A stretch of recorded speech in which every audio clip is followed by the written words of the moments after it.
Hello, welcome again. This is Ali Ansari and you are watching Sheryians coding school.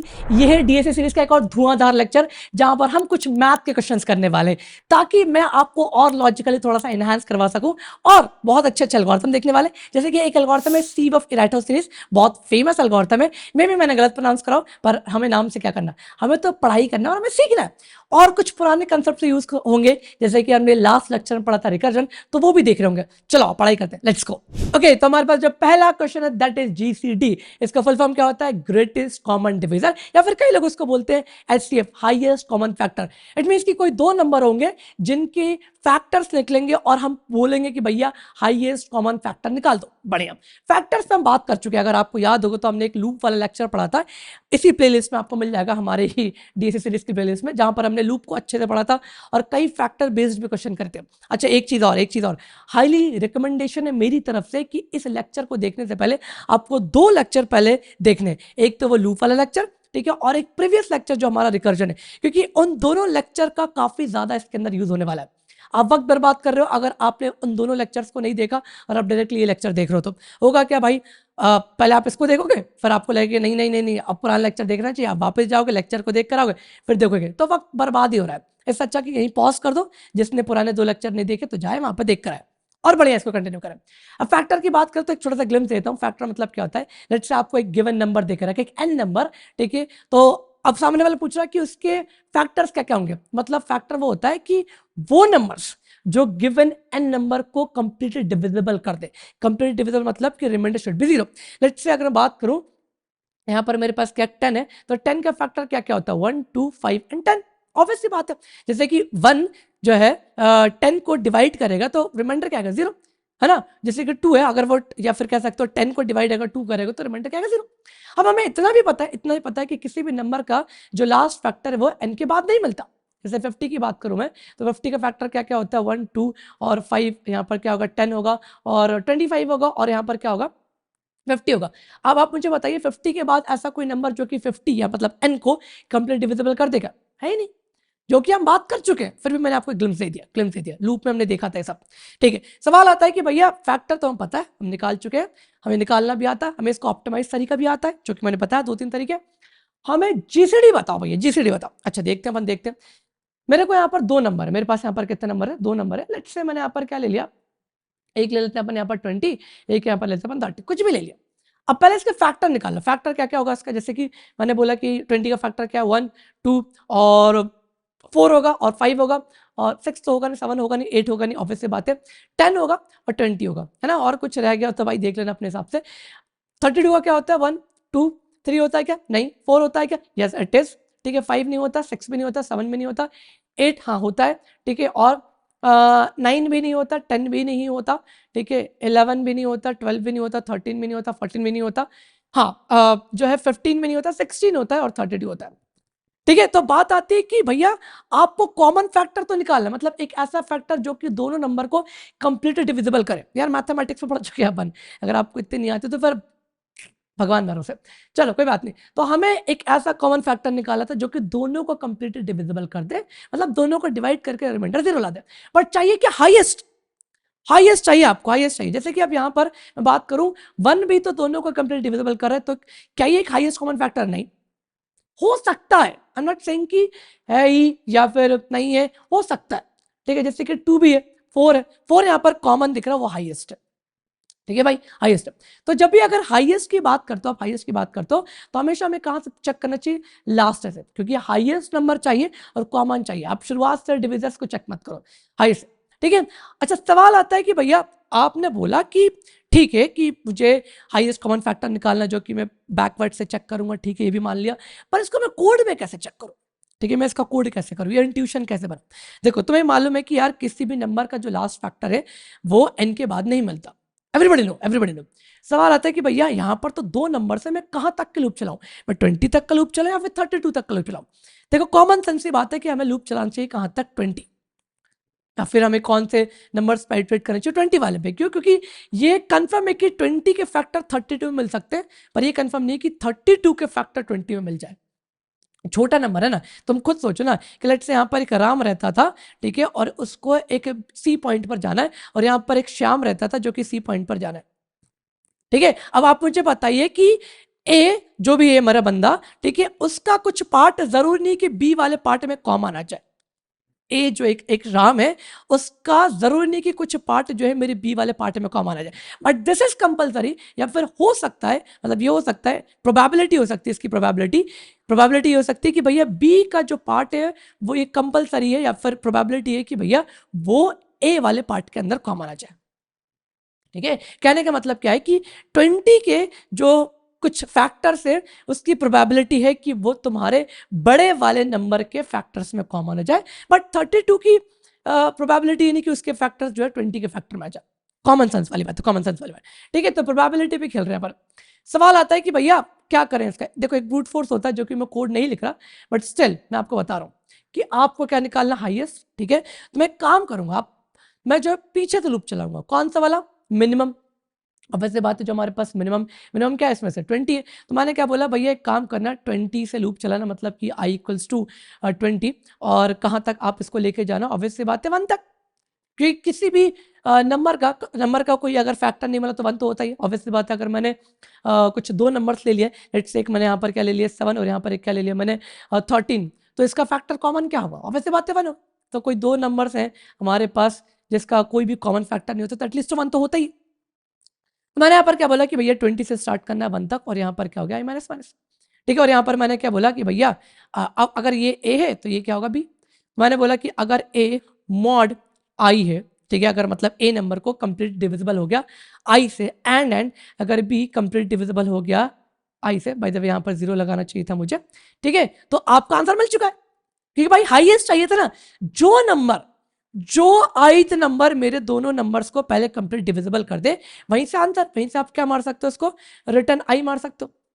ठीक है, return मतलब कि रुक गए। हमने अभी लास्ट लेक्चर में देखा था रिटर्न मतलब क्या होता, terminate the statement, terminate the function, आप एक फंक्शन में लिख रहे थे। ठीक है, तो that is very brute force, और कह सकते हैं कि नाइव सोल्यूशन, जो कि आपको ट्राई करना चाहिए। मैं इसको कोड नहीं लिख रहा, बाय द वे, अगर जिसको फंडे क्लियर थे फैक्टर्स के, जीसीडी का कंसेप्ट पता, फंडामेंटल पता है, तो वो तो ही खुद ही कोड ट्राई कर लेता।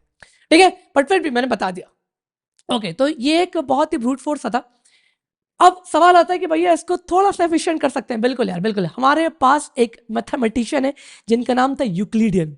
ठीक है, तो उन्होंने क्या बोला, एक काम करो भैया, एक काम करो, बहुत अच्छा सोल्यूशन बताता हूँ।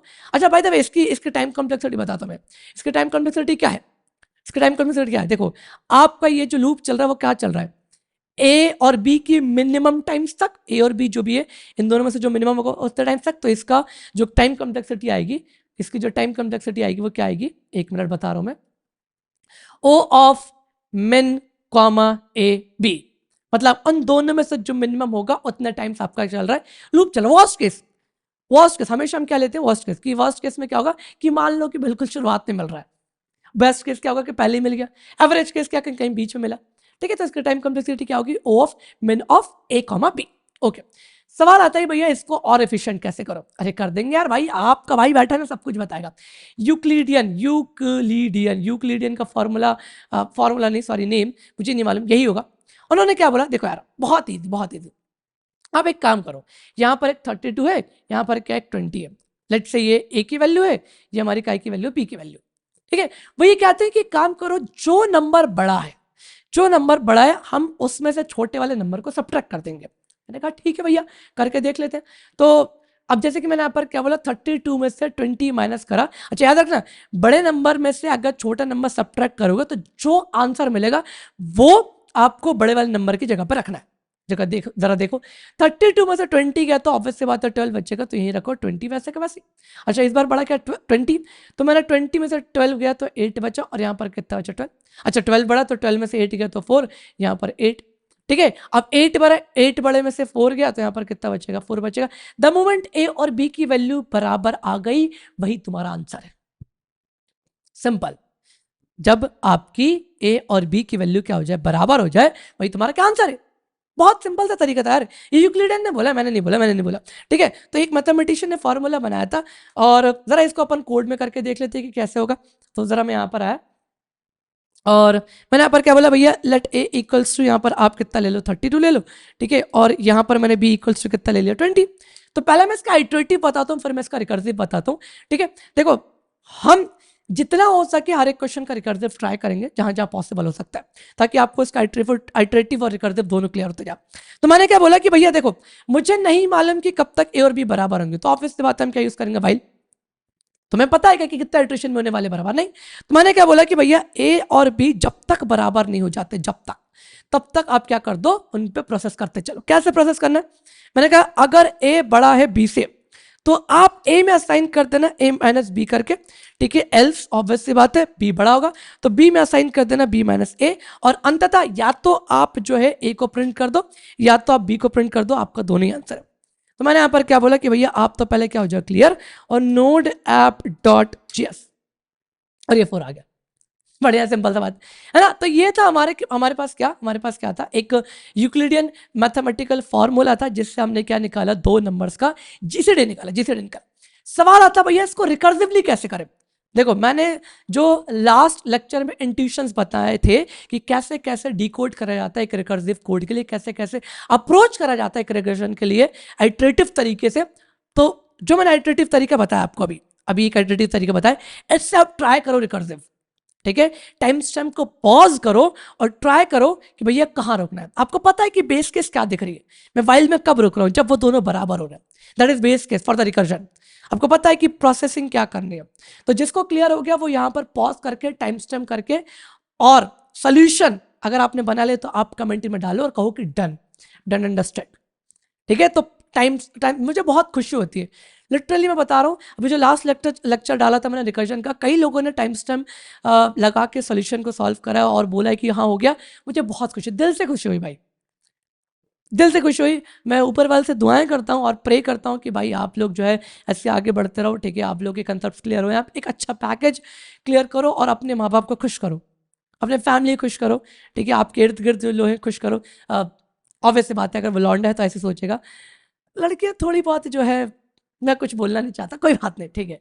बट या मैं सभी का कह रहा हूँ चाहे वो दोनों वाइस वर्सा है, मतलब दोनों मेल और फीमेल, कि भाई अच्छा काम करो, अच्छी पढ़ाई करो, अच्छी जॉब लो, अच्छी फैमिली, अपनी फैमिली खुश करो, अपने आसपास जो लोग हैं उनको खुश करो, ठीक है। बट वही वाली बात हो जाती है ना यार भाई की, मतलब ये मैं सभी के लिए नहीं बोल रहा, सभी के लिए नहीं बोल रहा, बस मैं कुछ लोगों के लिए बोल रहा हूँ, कुछ लोगों के लिए, ठीक है। तो प्लीज़ मुझे जज मत करना कि जब एक लड़का सक्सेसफुल हो जाता है ना, सक्सेसफुल होने वाला होता है या फिर होता है, तो वो ये बोलता है कि मैं अपनी फैमिली को जो है एक अच्छी लाइफस्टाइल दूंगा, अपने अपने गर्लफ्रेंड या फिर जो भी उसकी वाइफ होगी उसको लाइफस्टाइल अच्छा दूंगा, अपने पेरेंट्स या फिर अपने बच्चों को या उसके इर्द गिर्द जो भी लोग हैं सबको एक अच्छी लाइफ देने के लिए सोचेगा हमेशा हमेशा।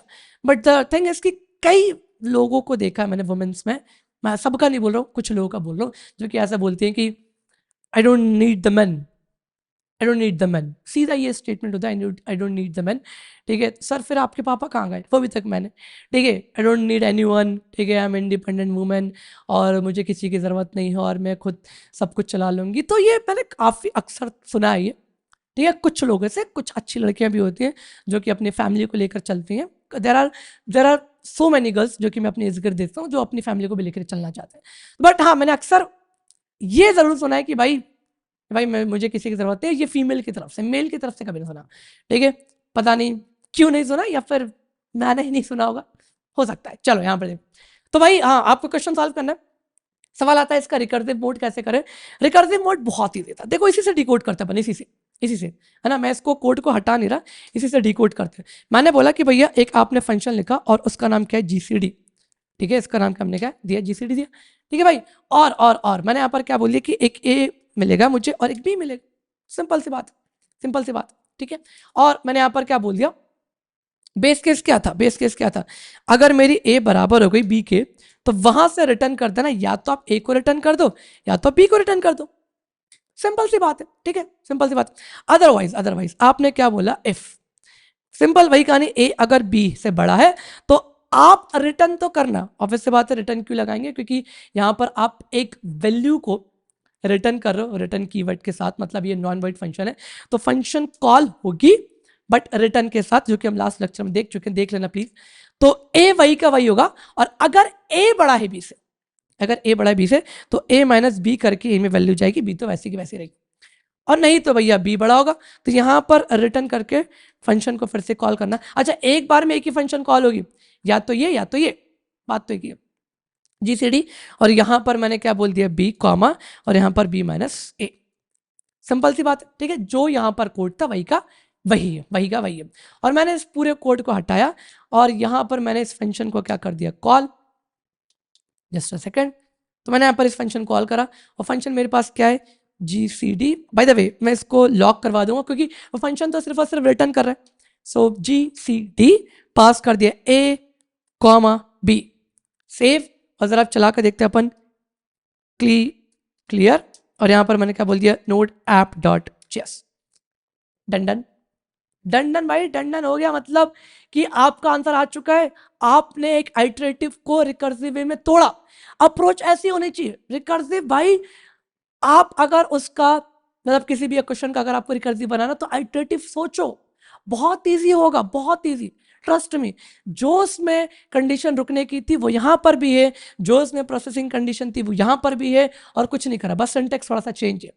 उसके फंडे और इसके फंडे थोड़ा सा लगे, बेसिक्स क्लियर हो, लॉजिक्स क्लियर हो, सब कुछ बन जाएगा, सब कुछ बन जाएगा, ट्रस्ट में। ठीक है, तो ये था हमारे पास क्या, यूक्लिडियन का एक और तरीका। चलो तो अब इसकी टाइम कॉम्प्लेक्सिटी की जरा बात कर लेते हैं। लेट्स से मेरे पास एक वेरिएबल है जिसकी वैल्यू कितनी है, 1000। कितनी है, 1000। एक बी है, वहां पर कितना 1। अगर मैं वही अप्रोच की तरीके से इसको सॉल्व करूं तो क्या होगा, जैसे कि यहाँ पर कितना आएगा भैया, बिगेस्ट नंबर ऑब्वियसली पता है 1000 है, इसमें से 1 को माइनस करो कितना 99, फिर यहाँ पर 1, फिर यहाँ पर कितना आएगा 998, फिर यहाँ पर 1, फिर यहाँ पर कितना आएगा 997, फिर यहाँ पर 1, और ऐसे करते करते करते करते जाओगे जब तक कि 1 नहीं आ जाता।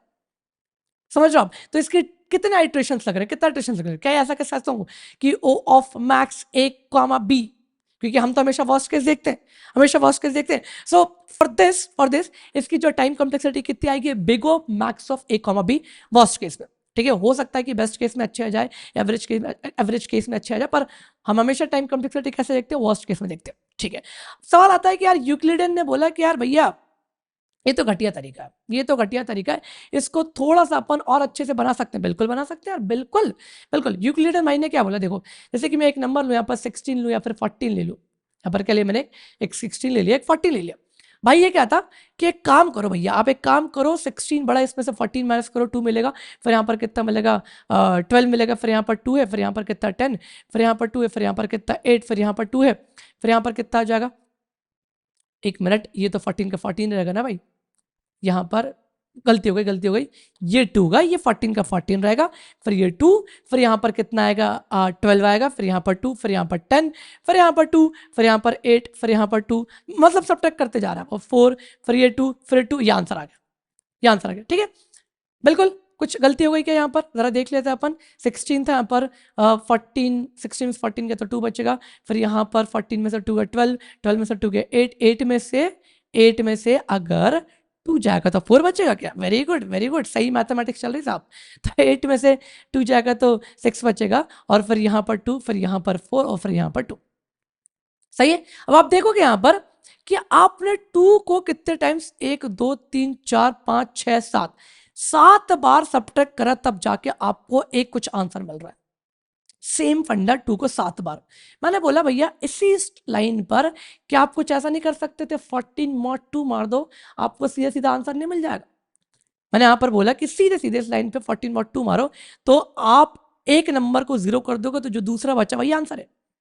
ठीक है, थोड़ा सा गौर फरमाना, बहुत अच्छी अप्रोच है, बहुत अच्छी अप्रोच। इतने टाइम्स आप सब्ट्रैक्ट मार रहे हो, वही जो है वो मेरे किसके इक्वलेंट है, किसके 14 mod 2 के।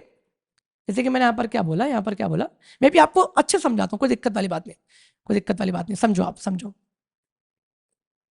समझो समझो, है ना। इधर देखो, यहाँ पर देखो, मैंने बोला कि भैया यहाँ पर अब सीधे सीधे यहाँ पर आपने क्या बोल दिया, 14 mod 2 मार दिया तो ये 0। तो अगर आपका B 0 हो गया तो A मेरा जो आंसर नहीं है क्या, वो इक्वलेंट ही तो है। आप इतने बार सब्ट्रैक्ट मारो, वो इक्वलेंट है मेरे मॉड के।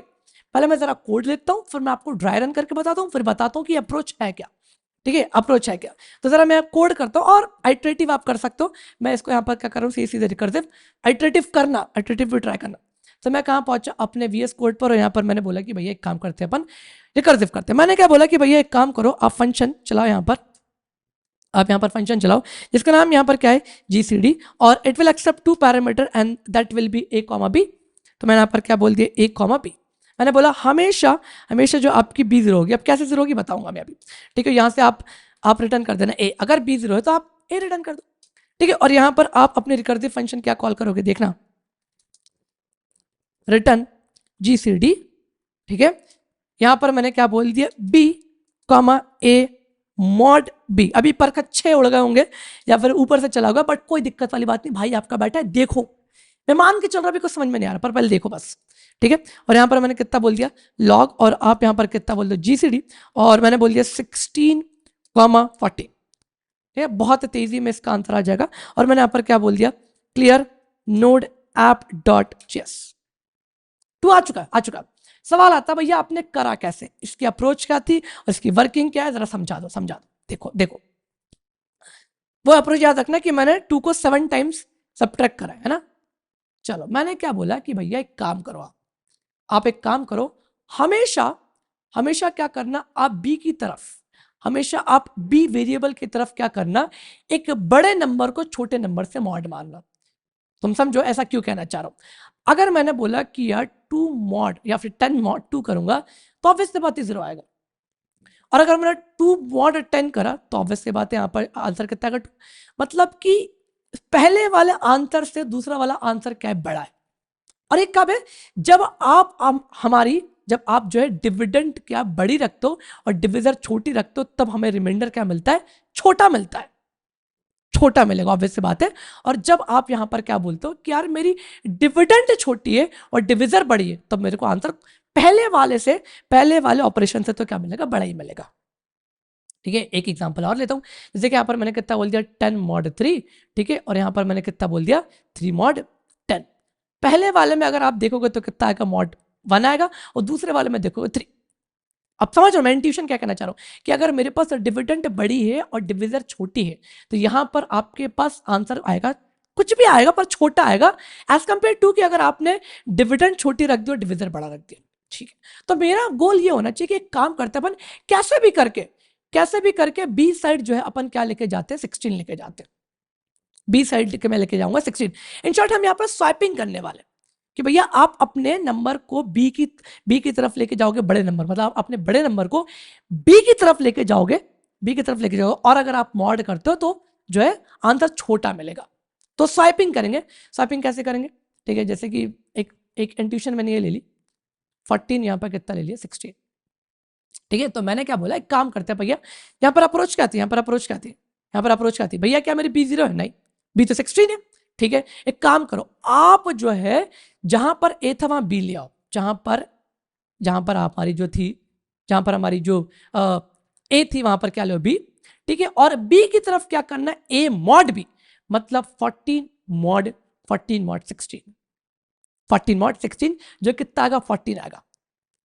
14 मॉड 16, मैंने क्या बोला, ए की तरफ बी ले आना और बी की तरफ क्या लाना, 14 मॉड 16, मतलब ए मॉड बी, और पता है ऐसा क्यों करा, ताकि मेरे नंबर्स क्या हो जाए, स्वैप हो जाए, स्वैप हो जाए, ठीक है। समझ लो मैंने कहने का मतलब क्या है, आपने अपने नंबर्स को क्या कर दिया, स्वैप मार दिया, ठीक है। तो अब यहां पर क्या बचा, 14 बचा, ठीक है। तो अब मैंने क्या बोला, वही फंडा, क्या मेरी अभी B0 हुई है कि नहीं हुई है, B0 नहीं हुई। तो मैंने क्या बोला कि अपनी बी को कहां ले आओ, ए की तरफ, और अब देखना क्या होगा, आप बी की तरफ कब जाओगे, ए मॉड बी लेकर, मतलब कि 16 मॉड 14 जो कि कितना आएगा 2। समझ लो, ड्रास्टिकली स्टेप्स को मैंने क्या कर दिया, रिडक्शन मार दिया। तो पहले स्टेप ने जो क्या करा ना, स्वैपिंग मारा है, ताकि मैं क्या कर सकूं, बड़े नंबर को जो है छोटे नंबर से क्या करूं, मॉड मार सकूं, ठीक है। वही वाला फंडा, ठीक है। तो बहुत अच्छी अप्रोच है, अगेन वही कहानी कि भैया अब तो यहां पर कितना बचा है, 2 बचा है, तो क्या करेंगे भाई, अपने बी को ए की तरफ भेजो, और बी की तरफ क्या, ए मॉड बी, मतलब 14 मॉड 2 करोगे तो कितना आ जाएगा, 0 आ जाएगा, और ये खत्म, आ चुका आंसर, कि द मोमेंट आपकी B0 हुई तो जो मेरा ए में था वही आंसर है। तो अप्रोच वही है जो हमारी भाई इतने टाइम सब सब्ट्रैक्ट करो, उससे अच्छा आप मॉड मार दो, ठीक है। और स्वैपिंग वाला फंडा ही बताया कि भाई आपने अगर जो है एक यहाँ पर कह सकते हो कि एक बड़ी डिविडेंड ली, एक छोटा जो है डिविजर लिया, तो आंसर ऑब्वियस सी बात है आपका बड़ा आएगा, एज कंपेयर टू अगर आपने डिविडेंड छोटी ली और डिविजर बड़ा लिया तो दैट इज द रीजन कि यहाँ पर स्वैप करके फिर मॉड मार रहे थे। तो आई गेस ये अप्रोच आपको समझ में आई होगी, थोड़ा और दिक्कत हो तो वीडियो को पीछे कर लेना, समझ लेना, ठीक है। एक यूक्लिडियन का फॉर्मूला भाई मैंने नहीं बनाया, यूक्लिडियन ने बनाया, यूक्लिडियन मैथमेटिशियन है। सवाल आते हैं कि इसका टाइम कॉम्प्लेक्सिटी क्या है। देखो टाइम कॉम्प्लेक्सिटी भी बहुत अच्छे तरीके से आपको समझाता हूं मैं, कोई नहीं बताएगा मेरे भाई, कसम से कोई नहीं बताएगा जो मैं बता रहा हूं आपको। देखो देखो यहाँ पर एक लेट्स से फर्ज करो यहाँ पर 233 है, मैं जानबूझ के ऐसा नंबर ले रहा हूँ ताकि आपको टाइम कॉम्प्लेक्सिटी क्लियर हो, ठीक है। तो मैंने यहाँ पर क्या लिया 144, ठीक है। तो मैंने क्या बोला 144 यहाँ पर आएगा 20 मतलब 233 मॉड करोगे अगर आप 144 से, तो आंसर क्या आएगा भाई, आंसर क्या आएगा, आई एम नॉट श्योर कि क्या आने वाला है, बट जरा यहाँ पर करके देख लेते, कोई दिक्कत है क्या अपने पास, नहीं तो इतना कुछ अपन को याद रहता नहीं है। तो मैंने यहाँ पर लॉग यहाँ पर करके देखा 233 अगर मैं मॉड करूँ 144 से, ठीक है। मैं आपको टाइम कॉम्प्लेक्सिटी बता रहा हूँ इसकी, clear, node app dot JS 89 है भाई, 89, तो मतलब इसका आंसर यहाँ पर कितना है 89 आ रहा, कितना आ रहा भाई 89, सही है, ठीक है भाई बढ़िया। अच्छा मैंने यहाँ पर क्या बोल दिया, इधर 89 आ जाएगा और इधर कितना आ जाएगा 144 मॉड अगर मैं निकालूं यहाँ पर 144 मॉड 89, जरा इसको देखते हैं आंसर 55 है, 55 आया भाई, ठीक है। 55 अगेन यहाँ पर 55, अगेन यहाँ पर 89, फिर यहाँ पर 55, ठीक है। तो अगर मैंने यहाँ पर क्या बोल दिया, यहाँ पर भैया आप एक काम करो 89 को, ऑब्वियसली बात है यहाँ पर सब्ट्रैक्शन ही हो रहा होगा वो, ठीक है। तो मैंने यहाँ पर ऐसा निकाल दिया 34, क्योंकि 1 टाइम्स में चले आएगा तो फिर सब्ट्रैक्ट करके 34 बचेगा एंड सो ऑन, ठीक है। ऐसा निकालते जाओ। सवाल आता है इसका टाइम कॉम्प्लेक्सिटी, देखना है इसको, ध्यान से देखना है ना। हर दो स्टेप के बाद जो आपका प्रीवियस नंबर जो स्मॉलर था वो क्या हो जाएगा, उससे हाफ से भी कम, हर दो स्टेप के बाद। एक स्टेप ये थी मान लो, ठीक है, एक स्टेप आपकी ये थी, तो यहां पर आपका जो स्मॉलर नंबर था वो हर दो स्टेप के बाद देखो बिल्कुल क्या हो रहा है, यहां पर क्या हो जा रहा है वो, यहां पर हाफ से भी कम, ठीक है। अच्छा जरा देखो समझो आप, यहां पर समझो कैसे आ रहा है ये, कैसे आ रहा है, देखो मैंने क्या बोला भैया मेरी हर दो स्टेप के बाद, मैंने क्या बोला, मेरी हर दो स्टेप के बाद जो मेरा नंबर है वो क्या हो जा रहा है, बिल्कुल हाफ से भी कम, हाफ से प्रीवियसली जो था हाफ से भी कम। अच्छा आपको ये वाला समझ में नहीं आया, ये वाला फंडा समझ लो, जैसे कि 44 यहां था, फिर 44 यहां पहुंचा और 44 को मैंने यहां मारा, तो जैसे कि 144 है, ये दो स्टेप के बाद यहां पर देखो सीधे हाफ से भी कम हुआ। 144 का अगर आप डिवाइड बाय 2 करते हो, डिवाइड बाय 2 का जो कुछ भी आंसर आएगा वो जो है उससे कम है 55 यार, उससे कम है 55। अगर आप 144 की चेन लेके चलते हो तो वैसे तो आंसर यही आया था, पर फिर भी आप यहां पर देखो, ठीक है। शायद मैंने 89 वाला गलत बता दिया था, नहीं 89 नहीं देखोगे आप, ये देखोगे मैंने बोला हर दो स्टेप, ये एक स्टेप ये दूसरा स्टेप, आपकी जो पहले प्रीवियसली 144 थी वो दो स्टेप के बाद क्या होती है, हाफ से भी कम, 144 का हाफ जो भी आएगा उससे भी कम है, उससे भी कम। तो हर दो स्टेप के बाद आपका जो स्मॉलर नंबर है वो हाफ होते जा रहा है। तो जब हमारे नंबर्स ड्रास्टिकली कम होते जाते हैं, हमारे नंबर जब भी ड्रास्टिकली कम होते जाते हैं तो हम वहां पर क्या बोलते हैं, लॉगरिथम, क्या बोलते हैं लॉगरिथम। और ये कहां तक जाएगा, मैक्स तक जाएगा, तो इसकी जो टाइम कॉम्प्लेक्सिटी कितनी आएगी, log of max of a, b, ये है इसकी टाइम कॉम्प्लेक्सिटी, ठीक है। तो अगर आप मैथमेटिकली करके देखो, खुद से कॉपी पेन पे करके देखना कि भैया हर दो स्टेप के बाद जो आपका प्रीवियस नंबर है वो हाफ से भी कम हो जाता है, सिंपल सी बात है, ठीक है भाई। तो that was all about GCD, जिसके हमने कुछ अच्छे तरीके देखे, जिसके हमने टाइम कॉम्प्लेक्सिटी देखी, ठीक है। तो अपन बढ़ते हैं अगले क्वेश्चन की तरफ। Okay so the next problem is factors of a number. सवाल आता है भैया क्या ये क्वेश्चन आप फिर से करवा रहे हो, ये तो हो चुका है। हाँ भैया आपने ये देखा था लूप की वीडियो में, पर वो था एक ब्रूट फोर्स, एक नाइव सोल्यूशन, जहां तक कि आपने क्या बोला था कि भैया एक आइट्रेशन चलेगी 1 से लेके n तक, और थोड़ा सा बेहतर अप्रोच देखा था आपने 1 से लेके n/2। देखा जाए तो दोनों में टाइम कॉम्प्लेक्सिटी कितनी आएगी, O ऑफ n, क्योंकि कांस्टेंट की तो कोई वैल्यू होती नहीं है, ठीक है। भैया इससे और ऑप्टिमाइज हो सकता है, अरे बिल्कुल हो सकता है, आपका भाई बैठा है इसलिए मैंने क्या बोला, ये देखो एक ऑप्टिमाइज तरीके से पहले आप एक फंडा समझो, एक बहुत कॉमन सा लॉजिक है। लेट्स से अगर मैंने n की फैक्टर निकालने की बात करी और n की वैल्यू कितनी 100 है, तो मैंने क्या बोला कि यार देखो अगर मैं बात करूं जैसे कि 100 है, तो जो मेरा 1 है वन जो है कितने टाइम्स से डिवाइड, जैसे कि वन मेरा एक फैक्टर जो कितने टाइम्स डिवाइड हो रहा है 100, टू मेरा एक फैक्टर जो कि कितने टाइम्स से डिवाइड हो रहा है 50 टाइम्स, थ्री मेरा एक थ्री तो नहीं होगा ऑब्वियसली बात है, फोर होगा, फोर मेरा एक 100 का फैक्टर जो कि कितने टाइम्स डिवाइड हो रहा है, कितने टाइम्स डिवाइड हो रहा है 25 टाइम्स, ठीक है। मेरा जो है एक एक जो है 5 एक फैक्टर जो कितने टाइम्स डिवाइड होगा 20 टाइम्स, ठीक है। और मेरा जो है एक 6 7 8 9 तो हो सकता नहीं है, 10 होगा ऑब्वियसली बात है, तो 10 कितने टाइम्स जाएगा 10 टाइम्स जाएगा, ठीक है। अब मैं जरा बात करूं कि भैया जो है क्या मेरे इतने फैक्टर्स होते हैं, नहीं और भी फैक्टर्स होते हैं, और भी फैक्टर्स होते हैं। अच्छा आप ये कह सकते हो कि भैया एक मेरा 20 भी तो फैक्टर होता है जो कि कितने टाइम्स डिवाइड होता है, जो कितने टाइम्स डिवाइड होता है, जो कितने टाइम्स डिवाइड होता है, दिख रहा होगा आपको 5 टाइम्स, ठीक है। एक मेरा 25 भी तो फैक्टर होता है जो कि कितने टाइम्स डिवाइड होता है 4 टाइम्स, ठीक है। फिर मेरा एक जो है 50 भी फैक्टर होता है जो कितने टाइम्स डिवाइड होता है 2 टाइम्स, फिर मेरा एक 100 भी तो फैक्टर होता है जो कितने टाइम्स डिवाइड होता है, ठीक है। अब यार भाई आप देखोगे जरा, तो जो मेरा ये इतना पार्ट है वो तो कुछ नहीं, वो तो यही है, वो तो यही है ना वही। तो आप जो है एक n टाइम्स डिवाइड करने के बजाय, instead of traversing n times, आप एक काम करो, इसको चलाओ इसके 10 तक का मतलब कि जो मेरा 10 है, जो मेरा 10 है वो स्क्वायर रूट ऑफ 100 ही तो है, ठीक है। तो instead of traversing n times आप इसको ट्रेवर्स कहां तक करो, स्क्वायर रूट ऑफ n। क्योंकि अगर आपने बोला कि यार भाई यहाँ पर जो मेरा फैक्टर है, जो मेरा फैक्टर है, ठीक है, जो मेरा फैक्टर, और वो फैक्टर कितने टाइम जा रहा है, तो वो भी तो एक फैक्टर है। तो फैक्टर दो है, एक वो कि भाई कितने टाइम्स डिवाइड हो रहा है, कितने टाइम्स, और एक वो जो किससे डिवाइड हो रहा है, किससे, ठीक है। तो तुम्हारे यहाँ पर दोनों के दोनों आंसर एक बार मिल जाएंगे। तो आप n टाइम्स तक मत जाओ, कहां तक जाओ, उसके स्क्वायर रूट n तक जाओ। एक एग्जाम्पल और लेते हैं, एग्जाम्पल और लेते हैं। लेट्स से मैंने यहाँ पर कितना बोला, मैंने यहाँ पर कितना बोला कि भैया n की वैल्यू कितनी 30 है, तो भैया जो मेरा वन एक फैक्टर जो कितना टाइम्स आएगा 30 टाइम्स आएगा, ठीक है। टू एक जो फैक्टर जो कितना टाइम्स आएगा 15 टाइम्स, और थ्री एक फैक्टर जो कितना टाइम्स आएगा 100 टाइम्स आएगा। और कोई फैक्टर है क्या? और कोई फैक्टर तो नहीं है, ठीक है। अब इसका उल्टा कर देते हैं, अब इसका मैंने स्क्वायर रूट तक चलाने को बोला ना, तो n जो है n की वैल्यू 30, तो स्क्वायर रूट कहाँ तक होगा, 30 का स्क्वायर रूट 5 तक, 5 तक जाएगा, है ना, 5 तक जाएगा, मतलब 4 5 तो है ही नहीं, इसके फैक्टर नहीं है। अब इसको उल्टी की बात करें तो भैया 10 भी तो एक फैक्टर जो कि कितने टाइम्स जाएगा 3 टाइम्स, और एक मेरा 15 भी एक फैक्टर जो कि 2 टाइम्स जाएगा, और एक मेरा 30 फैक्टर जो कि 1 टाइम्स जाएगा। भैया ये जो चीज़ है वो तो यही है ना।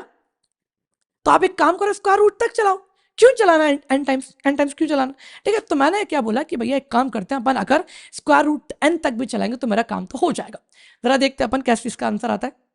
तो मैं अपने VS कोड पे गया और मैंने बोला कि लेट n इक्वल्स टू यहाँ पर कितना आ जाएगा 100 आ जाएगा, ठीक है, मान लो। और मैंने यहाँ पर क्या बोल दिया, फॉर का एक लूप, और इसको थोड़ा सा बड़ा कर लेते हैं VS कोड को, दिक्कत हो रही है, ठीक है।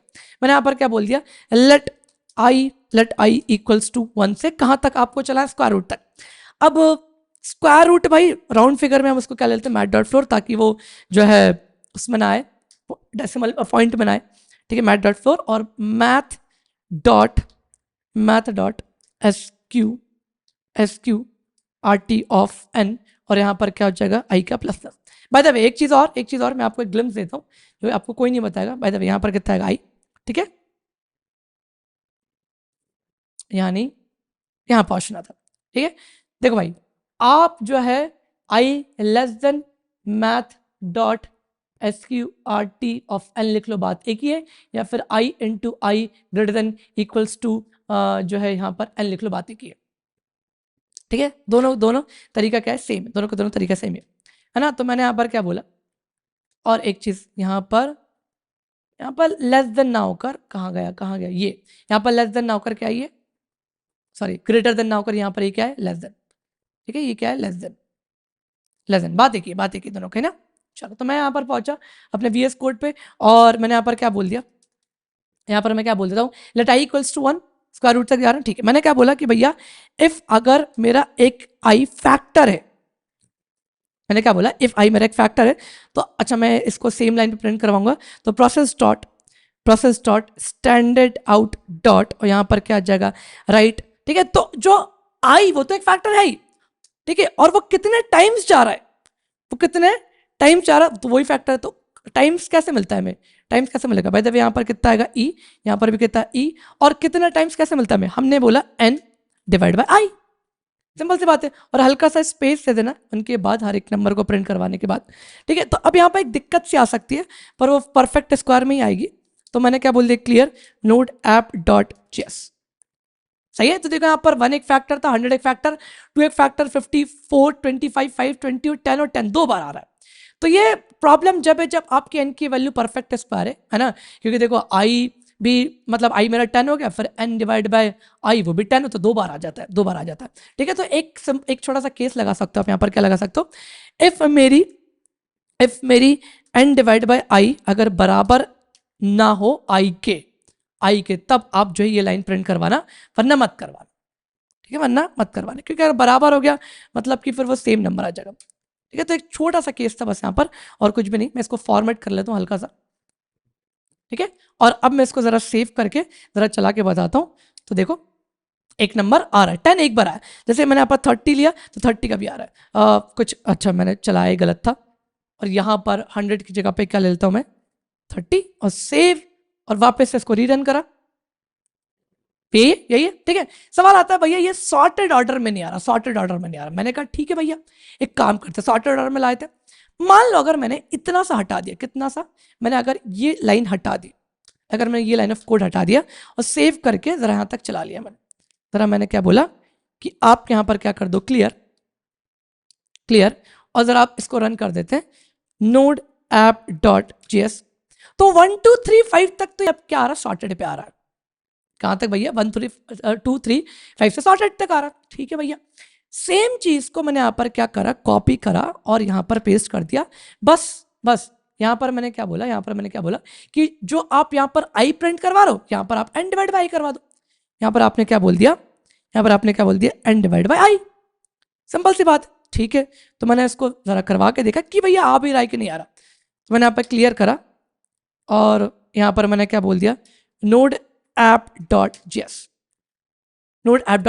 अब यहाँ पर एक दिक्कत समस्या होगी, 1 2 3 5, अच्छा यहाँ पर 30 नहीं 100 ले लेते हैं समझने के लिए अपन, ठीक है।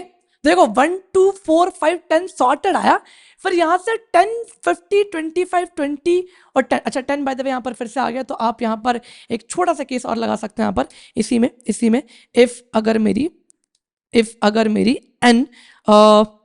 n डिवाइड बाय आई और नॉट इक्वल्स टू आई हो, तब जाके आप ये वाली लाइन को प्रिंट करवाना, वरना मत करवाना। तो मैंने यहाँ पर ऐसा कुछ बोल दिया, ठीक है, सिंपल सी बात है। इसको फॉर्मेट कर देता हूँ मैं, और फॉर्मेट डॉक्यूमेंट, चलो मैंने यहाँ पर इसको क्या करा, सेव करा, और मैंने इसको रीरन करा, तो ये आ गया। तो 1 2 4 5 10, और देखो इतना पार्ट 10 50 25 20 आ रहा है रिवर्स ऑर्डर में।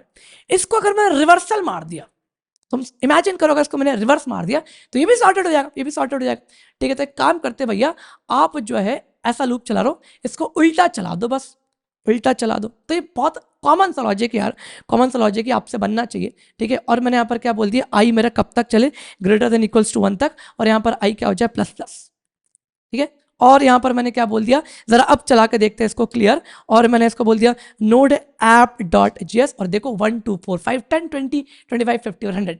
तो आपके जो एक नंबर है उसके क्या सारे के सारे फैक्टर्स आ रहे हैं, और टाइम कॉम्प्लेक्सिटी कितनी, स्क्वायर रूट n। कैसे, देखो ये भी क्या चल रहा है, कहां तक, स्क्वायर रूट n तक की टाइम कॉम्प्लेक्सिटी, ये भी स्क्वायर रूट n। तो मतलब कि क्या हो गया, square root n plus square root n। तो ऑब्वियस से बात है वो ऐड होगा 2 स्क्वायर रूट n। जैसे कि यहां पर मैंने क्या बोल दिया, मैं विजुअलाइज करवाता हूं आपको, ठीक है। तो एक जो है मेरा स्क्वायर रूट n तक चल रहा है, ठीक है। एक और मेरा कहां तक चल रहा है, स्क्वायर रूट n तक, मतलब 2 इंटू स्क्वायर रूट n, जिसमें कि हम 2 तो कांस्टेंट कुछ मानते नहीं है, तो हमारी टाइम कॉम्प्लेक्सिटी कितनी आएगी, ओ ऑफ स्क्वायर रूट n। सही है। तो एक बहुत प्यारा सा एक ऑप्टिमाइज तरीका था कि एक नंबर का फैक्टर्स अपन कैसे निकालते हैं ऑप्टिमाइजेशन से। बढ़िया भाई। तो आई गेस आपको समझ में आया, कोई दिक्कत है तो पीछे कर लेना और फिर से सॉल्व करना। जब तक आपको क्लियर नहीं हो जाए तब तक आपको सॉल्व करना है, एक नहीं, 2 बार नहीं, 3 बार नहीं, 4 बार आपको सॉल्व करना है। आपको लॉजिक दिमाग में बैठाना है कि ऐसा क्यों हो रहा है, ऐसा क्यों, ठीक है। तो मैथमेटिक्स चल रही भाई, पूरी की पूरी मैथमेटिक्स, जो कि आपने 8 9 10th 11th में या फिर 6 7th 8th में कभी ना कभी पढ़ी होगी, उसी के बस हम यहाँ पर यूज करें, ठीक है। तो कई लोगों को लगता था कि यार भाई मैथ्स काम नहीं आएगी, तो यहाँ पर लो काम आ गई, काम से नहीं आई, काम आ गई, ठीक है। तो चलते अगले क्वेश्चन की तरफ और देखते अगला क्वेश्चन क्या है। Okay, so the next question is count of prime, मतलब कि यूजर हमें एक n की वैल्यू देगा और हमें 1 से लेके n के बीच में बताने कितने प्राइम नंबर होते हैं। लेट्स से कि अगर एक n की वैल्यू है, n की वैल्यू 20 है, तो आपको बताना है कि 1 से लेकर 20 के बीच में जो नंबर्स हैं उसमें से कितने प्राइम है, कितने प्राइम है। फॉर एग्जाम्पल अगर मैं यहाँ पर बोलूँ कि अगर 20 की बात करते हैं अपन, तो 1 से लेकर 20 तक कितने भाई यहाँ पर प्राइम नंबर कौन कौन से, एक तो 2 है, ठीक है, और मेरे पास यहाँ पर कितना है, एक 3 है, ठीक है, और मेरे पास यहाँ पर क्या है, एक 5 है, एक 7 है, ठीक है, 11 है, 13 है, और एंड 17 है, एंड 19 है, ठीक है। तो एक रेंज में आपको क्या करना है, प्राइम नंबर निकालना है। अब इस वीडियो को देखने या फिर इस कंसेप्ट को देखने से पहले आप एक काम करो, हमारी जो लूप वाली वीडियो है जहां पर मैंने प्राइम नंबर को कैसे फाइंड आउट करते हैं वो वाली देख कर आओ, कि मतलब एक n है उसको पता करना है कि वो प्राइम यानी वो जरा देख कर आओ। हमने कुछ 2-3 तरीके देखे और एक बहुत मजेदार लॉजिक वाला देखा था, स्क्वायर रूट n। आपको वो भी देखना चाहिए, क्योंकि वो अगर क्लियर होगा तब जाके आपको ये क्लियर होगा। बढ़िया बढ़िया, ठीक है भाई, समझ में आया, समझ में आया। सवाल आता है कि भैया ये प्राइम नंबर्स जो है अपन को सॉल्व कैसे करें, मतलब एक रेंज में कैसे निकालें। देखो बहुत सिंपल सा तरीका है, एक ब्रूट फोर्स। ब्रूट फोर्स क्या हो सकता है कि भैया आपने यहाँ पर क्या बोला, आपने यहाँ पर क्या बोला कि एक फॉर का लूप चलेगा कहाँ से लेके, वन से लेके जितना भी यूजर ने बोला है, ठीक है, क्लियर है क्या। और यहां पर आप वो वाला लॉजिक लिखोगे जो हमने वो लूप वाले वीडियो में देखा है, ठीक है। तो आप ऐसा कुछ करके लिखोगे, एक एक जो मेरी आई होगी, जो मेरी आई होगी, आप उसको चेक करते जाओगे कि वो नंबर एक प्राइम है या फिर नहीं। Check I, I number is prime, prime और नॉट, ठीक है। तो आप मतलब इसको चेक कर लेना, वो लॉजिक लिख कर यहाँ पर बस वो वाला सीधे सीधे लॉजिक उठाना, आपको यहाँ पर पेस्ट कर देना, चल जाएगा। अब कई जगह पे फेल कर जाए क्योंकि टीएलई आ जाएगा, है ना, टीएलई के लिए, क्योंकि एक बहुत बड़े नंबर के लिए एक एक बार आपका इनर लूप चल रहा है, इसको थोड़ा और ऑप्टिमाइज करवाओ, इसको ऑप्टिमाइज। मैंने कहा ठीक है भैया कर लेते हैं, कैसे कैसे करें, मतलब एक रेंज में प्राइम नंबर अपन कैसे निकाले जरा देखते देखते, ठीक है। एक एल्गोरिथम है, एल्गोरिथम का नाम है सीव ऑफ इराटोस्थिनीस, ठीक है। एक मैथमेटिशियन है इराटोस्थिनीस, सीव मतलब क्या होता है, छन्नी, ठीक है, छन्नी। तो छन्नी में छान कर कुछ अपन को प्राइम नंबर निकालनी है। अब जरा देखते हैं अपन कैसे करेंगे। तो उन्होंने क्या बोला, उन्होंने क्या बोला, उससे पहले मैं कंट्यूशन समझाता हूँ, फिर अपन वो देखें कि उन्होंने क्या बोला। उन्होंने मतलब सीव ऑफ एराटोस्थिनीस है ना, और कोई मत समझ लेना। तो ठीक है, यहाँ पर देखो फॉर एग्जाम्पल मैंने बोला कि यार जितने भी हमारे नेचुरल नंबर होते हैं, जितने भी नेचुरल नंबर जरा मैं लिख दूँ यहाँ पर 1 2 3, और यहाँ पर क्या होता है 4 5, और यहाँ पर 6, और यहाँ पर 7, यहाँ पर 8, यहाँ पर 9, यहाँ पर 10, यहाँ पर 12, यहाँ पर 13, यहाँ पर 14, यहाँ पर 15। सही है भाई, बढ़िया। अच्छा, यहां पर अगर आप देखोगे जो कोई भी एक प्राइम नंबर होता है, अगर आप थोड़ा सा ऑब्जर्वेशन, एक लॉजिकल मैथमेटिक्स सा कुछ सोचोगे यहां पर, कि जो कुछ भी नंबर मेरे प्राइम होते हैं उसके बाद के जो कुछ भी उसके डिविजिबल्स या फिर मल्टीपल है वो क्या होते हैं, प्राइम नहीं होते। जैसे कि मैंने बोला कि 2 है, 2 एक प्राइम नंबर होता है। अब 2 जिसका मल्टीपल है, 2 जिसका मल्टीपल है प्राइम नहीं होते। फॉर एग्जांपल कि यहाँ पर 4 एक प्राइम नंबर नहीं है, ठीक है, 6 एक प्राइम नंबर नहीं है, 8 प्राइम नंबर नहीं है, 10 प्राइम नंबर नहीं, 13 प्राइम नंबर, 15। तो अगर कोई एक नंबर प्राइम नंबर होता उसके बाद के जो कुछ भी उसके मल्टीपल थे तो प्राइम वैसे भी नहीं होते, क्योंकि भाई ये तो उसको डिवाइड कर ही देगा ना। मैंने बोला मल्टीपल, मल्टीपल। और प्राइम नंबर का डेफिनेशन आपको पता ही है, आपने लूप में देखे, लूप वाले वीडियो में, कि प्राइम नंबर वो नंबर होता है जो कि खुद से डिविजिबल हो 1 से, ठीक है, मतलब कि उसके कितने डिविजिबल मात्र होते हैं, 2 ही होते हैं, 2 ही होते हैं, ठीक है। अब जैसे कि मैं 4 की बात करूं तो 4 तो वैसे भी नहीं है ना, क्योंकि वो जो 4 है, 4 का डिविजिबल कौन है, 2 है ना। अब जैसे कि 3 की बात करूं, 3 के बाद 3 जिस का डिविजिबल है, मतलब 3 जिस को कंप्लीट डिविजिबल कर देता है, भैया वो तो वैसे ही प्राइम नहीं है। जैसे कि 6 और 6 हमारा हुआ, और फिर हमारे पास 9 हुआ, फिर हमारे पास 12 हुआ, 15 एंड सो ऑन। जैसे कि अगर मैं 5 की बात करूं, ठीक है, तो 5 एक प्राइम नहीं है, पर इसके बाद 5 जिसका मल्टीपल है वो वैसे प्राइम नहीं है, प्राइम नंबर नहीं है, ठीक है। अब आपको ध्यान होगा, हमने लूप वाले वीडियो में एक चीज पढ़ी थी कि अगर कोई नंबर, अगर किसी भी नंबर, कोई भी नंबर है, फॉर एग्जांपल जैसे कि मैंने बोला n का नंबर है, कुछ भी है, 30 है, तो अगर ये नंबर 2 से लेके इसके स्क्वायर रूट तक अगर कोई नंबर इस गिवन नंबर को कंप्लीटली डिविजिबल कर देता है तो वो प्राइम नहीं है। और अगर 2 से लेकर स्क्वायर रूट ऑफ n तक कोई भी नंबर, जैसे कि स्क्वायर 30 का स्क्वायर रूट कितना होगा, 5 पॉइंट समथिंग समथिंग, हम इंटीजर ही मानेंगे, तो 2 3 4 5, मतलब कि 2 3 4 5 अगर कोई भी मेरे n को कंप्लीटली डिविजिबल कर देता है तो वो प्राइम नहीं है। बट हाँ, अगर स्क्वायर रूट तक कोई नहीं कर पाया तो स्क्वायर रूट के बाद भी कोई नहीं कर पाएगा, स्क्वायर रूट बाद भी कोई भी नहीं कर पाता, ठीक है, और चेक करने का कोई सेंस भी नहीं होता। तो यहाँ पर वही कहानी, यहाँ पर वही कहानी कि भैया मैं क्या बोलूंगा, एक काम करते हैं अपन एक काम करते हैं, मैं जो है ना, मैं यही वाला फंडा यूज करूंगा कि मैंने अब भी बोला कि अगर कोई नंबर जो है जो है प्राइम है तो उसके बाद उस गिवन नंबर के, जैसे कि 2 है तो 2 जिसका डिविजिबल होगा या फिर मल्टीपल होगा, वहां पर वो जो कह सकते हो कि प्राइम नंबर नहीं है। तो अब सीवा विराटो सिनिस क्या बोलती है, इस फॉर्मूले को या फिर इस कंसेप्ट को यूज करते हुए देखते हैं, है ना, समझते हैं। एक नेम्ड एल्गोरिथम है, आपको इतना क्लियर कि भैया अगर कोई एक नंबर प्राइम है तो वो जिसका मल्टीपल ऑफ प्राइम वैसे भी नहीं है ना, एक नॉर्मल सी मैथमेटिक्स थी। सीव ने क्या बोला, एक काम करते हैं भैया, लेट्स से एक n की वैल्यू मान लो यहाँ पर कितनी है 30, तो आपको 1 से लेकर 30 के बीच में क्या निकालना है, प्राइम निकालना है। मैंने बोला एक काम करते हैं अपन एक अरे बनाते हैं, एक अरे बनाएंगे और अरे होगा n+1 लेंथ का। अरे की जो लेंथ होगी, अरे की लेंथ कितनी होगी, n+1 लेंथ की मेरी एक अरे होगी, ठीक है। तो अगर 31 लेंथ की एक अरे हुई तो उसके इंडेक्सेस कहाँ तक होंगे, उसके इंडेक्सेस कहाँ से कहाँ तक होंगे, 0 से लेकर 30 तक। तो मैंने बोला कि यार मेरे पास मान लो एक अरे जिसके पास कितने इंडेक्स है, 0 से लेकर 30, ठीक है, 0 1 2 3 4 5, ठीक है, यहाँ पर 6 7 8 और यहाँ पर 9, यहाँ पर 10, यहाँ पर 11, यहाँ पर 12, यहाँ पर 13, यहाँ पर 14, यहाँ पर 15 16 17 और यहाँ पर 18 19 20 और 21 और 22 23 और लेट्स से 24, ठीक है, 25 26 27 28 29 और ये 30, सही है। मेरे पास कुछ 30 इंडेक्सेस का एक अरे मान लो। तो अब मैंने क्या बोला कि जो मेरे इंडेक्स है वो समझ लो एक नंबर रिप्रेजेंट हो रहे हैं, जो मेरे अरे के इंडेक्सेस है वो क्या हो रहे हैं, एक नंबर रिप्रेजेंट हो रहे हैं। और मुझे बताना है कि ये जो है एक प्राइम या नहीं, जो है प्राइम या नहीं। इनिशियली मैंने क्या बोला कि सारे के सारे नंबर्स क्या प्राइम। मैंने इनिशियली क्या बोला, सबके सब प्राइम है तो यहाँ पर क्या रख दो, ट्रू रख दो। इनिशियली मैंने क्या मान लिया, सारे के सारे नंबर्स के प्राइम। याद रखना कि मैं इंडेक्सेस को एज अ नंबर रिप्रेजेंट कर रहा हूं, इंडेक्सेस को एज अ नंबर रिप्रेजेंट करूं। और मैं यही रीजन है कि मैंने n+1 क्यों बनाया, क्योंकि अगर मैं n लेंथ का अरे बनाता तो इंडेक्सेस 0 से लेकर 29 तक होते, तो आप 29 नंबर को कवर कर लिया, पर आपने एग्जैक्ट 30 को, जो 30 एक नंबर उसको कवर नहीं कर पाते आप। तो दैट इज द रीजन कि मैंने n+1 लेंथ का अरे बनाया ताकि मैं 30 नंबर को भी क्या कर सकूं, कवर कर सकूं। तो मेरे इंडेक्सेस इज नंबर रिप्रेजेंट हो रहे हैं, ठीक है। और इनिशियली मैंने हर एक इंडेक्स पे क्या रख दिया, ट्रू, जो कि ये दर्शाता है कि वो नंबर इनिशियली प्राइम है। मैंने मान लिया है नहीं, पर मान लिया, ठीक है। तो मैंने यहाँ पर क्या बोल दिया, प्राइम।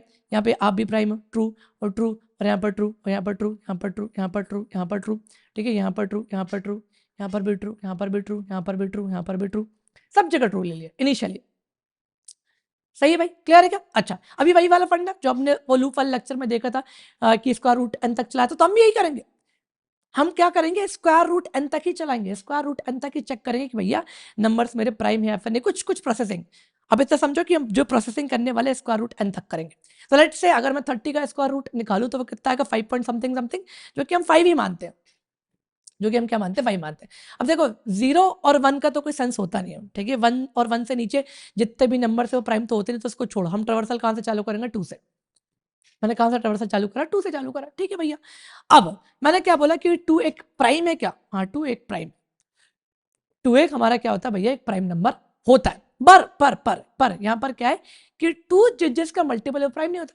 तो 2 किसका मल्टीपल, 4 का, तो अनमार्क कर दो उसको फॉल्स, और फॉल्स, 6 भी फॉल्स, 8 भी फॉल्स, 10 भी फॉल्स, ठीक है, 12 भी फॉल्स, 14 भी फॉल्स, 16 भी फॉल्स, और यहाँ पर 19 सॉरी 21, 19 क्यों होगा यार, 19 क्यों होगा, तो यहाँ पर इसको ट्रू का ट्रू ही रहने दो, 18 हो जाएगा अनमार्क्ड, ठीक है, 20 अनमार्क्ड, 22 अनमार्क्ड, 24 अनमार्क्ड, फिर यहाँ पर ये क्या हो गया 26 अनमार्क्ड, ठीक है, 28 अनमार्क्ड, 30 अनमार्क्ड, ठीक है भैया, एक हो गया।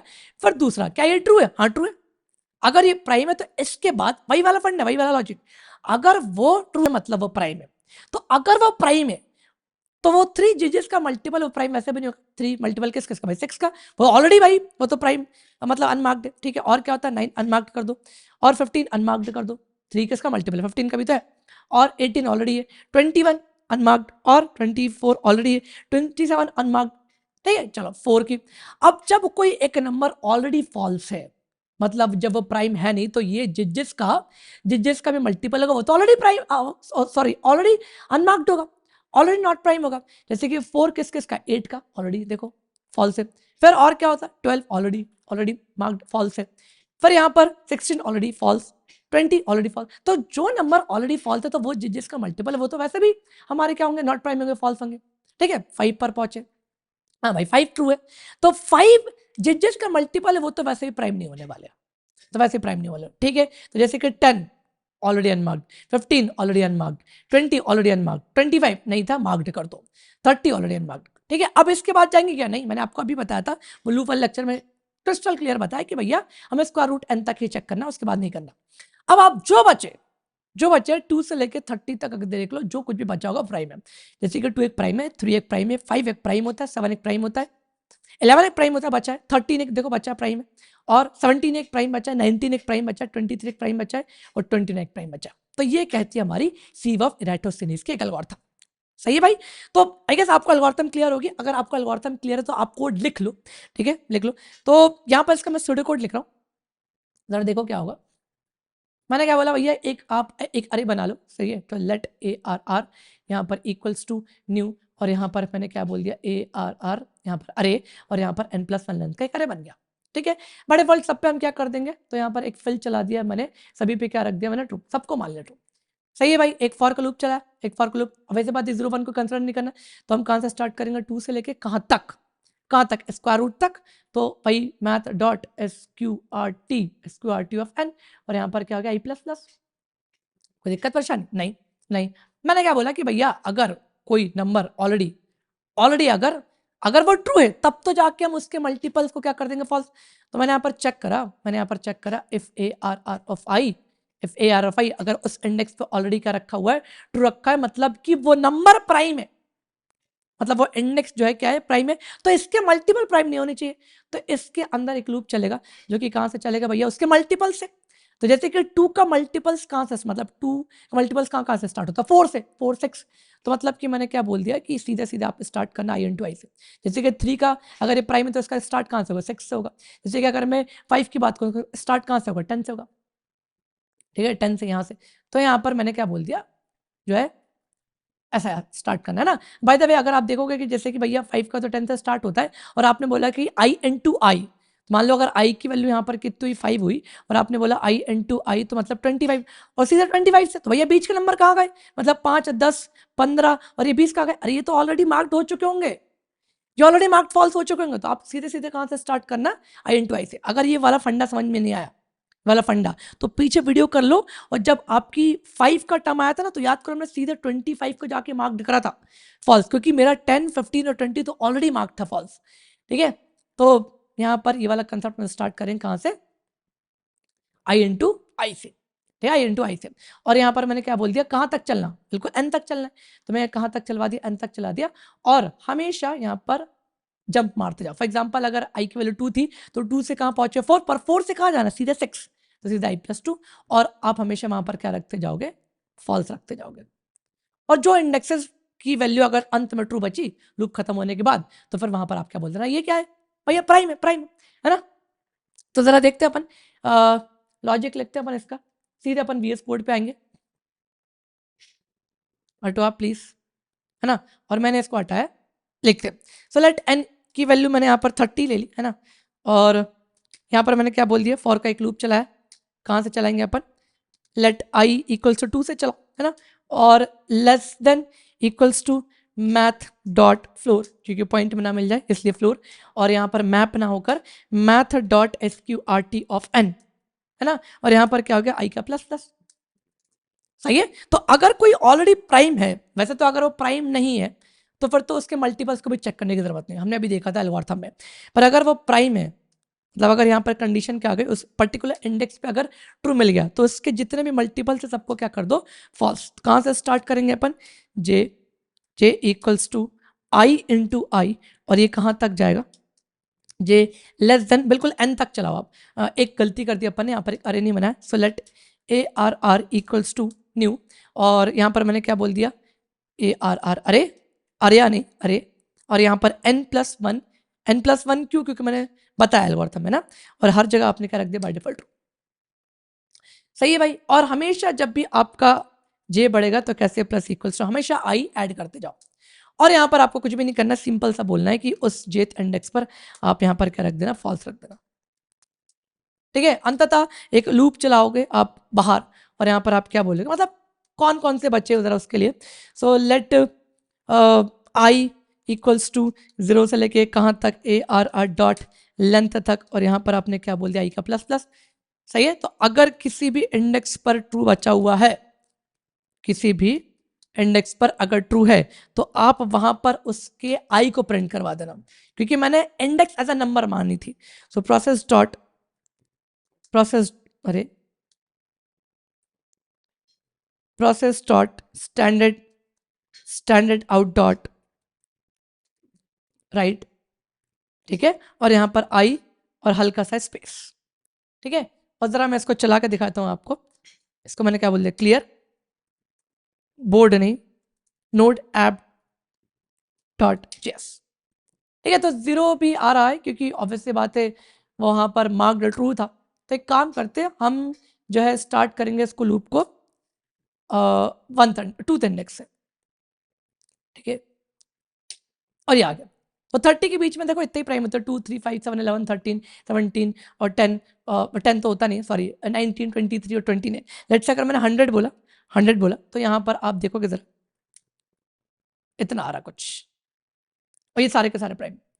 तो बहुत एफिशिएंट एल्गोरिथम है, और इस एल्गोरिथम का नाम है सीव ऑफ इराटोस्थिनीस। मात्र इतनी एल्गोरिथम थी। सवाल आती है इसकी टाइम कॉम्प्लेक्सिटी क्या होगी। देखो अंदर जो आपका एक लूप चल रहा है वो कितना टाइम चल रहा है, नियर एन टाइम से चल रहा है, इसको हम क्या मानेंगे, एन टाइम से चल रहा है। और ये ऊपर वाला जो चल रहा है एक लॉग ऑफ लॉग एन, ठीक है। सीव ऑफ इराटोस्थिनीस का एक उन्होंने टाइम कॉम्प्लेक्सिटी निकाली थी। टू बी वेरी ऑनेस्ट मुझे नहीं मालूम कैसे निकाली थी, बट ये निकाली। एक हार्मोनिक सीरीज करके कुछ फॉलो करते हैं।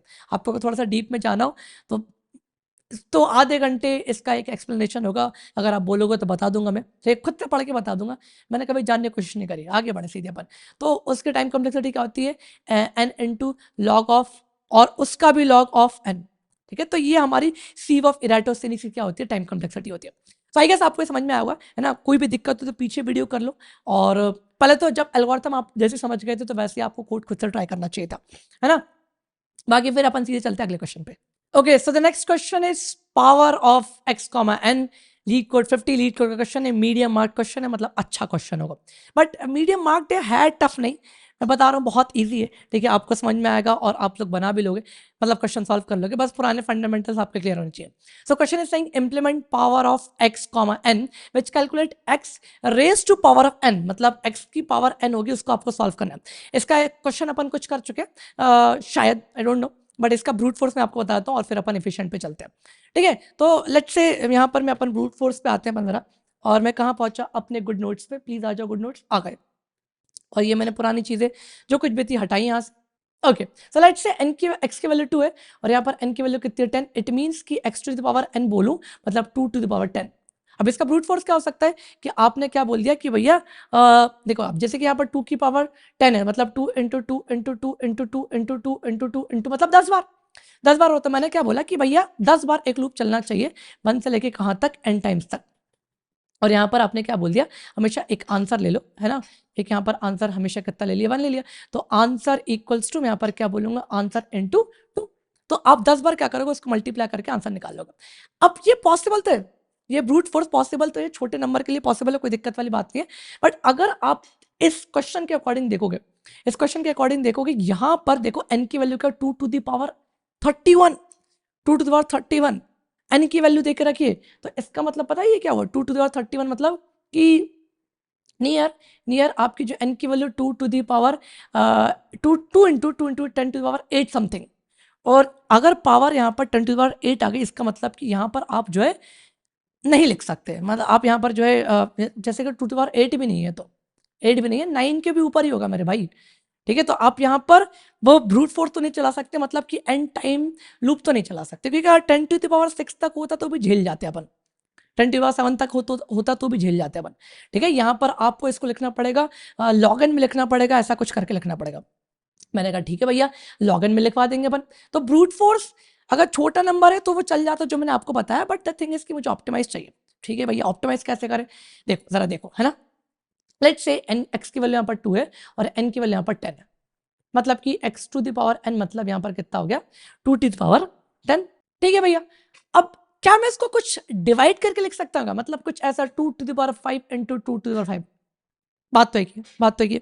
अब आप सोचो यहाँ पर अगर मुझे 2 टू द पावर 5 का आंसर मिल गया, तो मैं ये नहीं बोल सकता कि भाई आप तो वैसे ही थे, बस हम आपको यूज कर लेंगे, कैलकुलेट करने की जरूरत नहीं है। मतलब 2 टू द पावर 5 मतलब कितना 32। अगर मुझे कोई लाकर दे दे, कोई भी लाकर दे दे, तो फिर मैं इस आगे वाले 2 टू द पावर 5 के लिए 32 क्यों कैलकुलेट करूं? क्यों करूं कैलकुलेट? वहां पर मेरे पास ऑलरेडी मिल जाएगा। तो मैंने क्या बोला कि 32 मिल गया, तो यहाँ पर भी 32 मल्टीप्लाई करो, जो कितना आ जाएगा 1024। ठीक है, तो मतलब ये वाली कहानी कि एग्जिस्टिंग एक इक्वेशन को आप सॉल्व करके ले आए और आगे फर्दर आपने उसको यूज कर लिया जब भी जरूरत पड़ी तो। अच्छा जरा देखते हैं और देखते हैं। 2 टू द पावर 5 था, 2 टू द पावर 5 था। ठीक है, अब एक काम करते हैं। 2 टू द पावर 5 ने क्या बोला कि भैया अगर अगर आप 2 टू द पावर 2 को सॉल्व करके ले आए तो एक और 2 टू द पावर 2 को मैं मल्टीप्लाई करके एक और 2 कर दूंगा। मतलब ये चल रहा रिकर्सिव लीप ऑफ फेथ। यहाँ पर उसने क्या बोलता, अगर 2 टू द पावर 5 को अगर आप सॉल्व करके ले आए तो मैं आगे यूज करके आंसर ले आऊंगा। इसने क्या बोला कि भैया अगर 2 टू द पावर 2 को ले आओ तो मैं आगे 2 टू द पावर 2 में वही आंसर यूज करके एक और मल्टीप्लाई 2 कर दूंगा। अब सवाल आता है कि भैया आपने यहाँ पर जो है, यहाँ पर जो आपने 2 बार डिवीजन करते हैं, यहाँ पर 3। देखो जब भी पावर अगर मेरी क्या इवन में, तो आप क्या करोगे, डिवाइड बाय 2 डिवाइड बाय 2। मतलब यहाँ पर ऐसा कुछ होगा, पावर डिवाइड हो रही है, n divide bye 2 n by divide by 2। ठीक है, यहाँ पर n डिवाइड बाय 2, यहाँ पर n डिवाइड बाय 2। जब भी पावर ऑड है तो यहाँ पर भी n divide bye 2, n divide bye 2 और एक मल्टीप्लाई। सही है भाई, मतलब ऐसा कुछ हो रहा होगा, ये ऐसा कुछ होगा 2n divide by 2 multiply 2n divide by 2 multiply यहाँ पर कितना आ जाएगा 2, मतलब वो x। सही है भाई। अब इसने भी क्या बोला, इसने भी क्या बोला, रिकर्सिव चल रहा 2 टू द पावर 2। भैया एक काम करो, आप इसको 2 टू द पावर 1 का आंसर ले आए तो मैं आपको आंसर ला के दे दूंगा। ठीक है, कोई दिक्कत है? नहीं नहीं, है ना। अब यहाँ पर इसने क्या बोला, यहाँ पर इसने क्या बोला कि भैया और जो है, अब यहाँ पर 2 टू पावर 1 ने क्या बोला कि अगर आप 2 to the power 0 into 2 to the power 0 का आंसर लेकर आ गए तो मैं आपको आंसर ला के दे दूंगा। अभी हो गए बेस केस। द मोमेंट आपकी n की वैल्यू, यानी तो है नीचे x ऊपर n है, अगर आपकी n की वैल्यू 0 हो गई तो हमें पता है कि अगर जब भी पावर क्या हो जाती है हमारी 0 हो जाती है तो वो आंसर कितना आता है 1। इट मीन्स कि 2 की पावर 0 कितना आएगा 1 इंटू 1 कितना हो गया 1। कितना 1? अच्छा पावर यहाँ पर क्या थी, पावर यहाँ पर क्या थी, ऑड में थी, तो एक बार x का और मल्टीप्लाई होगा, तो 1 इंटू 1 इंटू 2 कितना आएगा 2 आया। इट मीन्स कि 2 की पावर 1 ने क्या ला कर दिया मुझे, 2 ला कर दिया, 2 इंटू 2 कितना हो गया 4। इट मीन्स कि 2 की पावर 2 ने कितना ला कर दिया 4, तो 4 इंटू 4 और यहाँ पर एक और मल्टीप्लाई, तो 4 इंटू 4 कितना हो गया, कितना हो गया भाई यहाँ पर ये 16, 16 और 2 32, तो इसमें ला करते हैं 32। 2 की पावर 5 कितना मिला, 32 इंटू 32 कितना आ गया 1024। तो ये मेरा आंसर आ चुका है।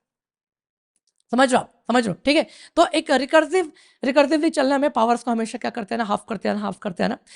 अगर मैं इसका सूडो कोड लिखूं, पहले सूडो कोड समझो। ठीक है, अपन अभी इसको स्टैक मेमोरी से भी समझेंगे कि यार क्या हो रहा है। तसल्ली रखो, सब कुछ समझ में आएगा, तसल्ली रखो, सब कुछ समझ में आएगा।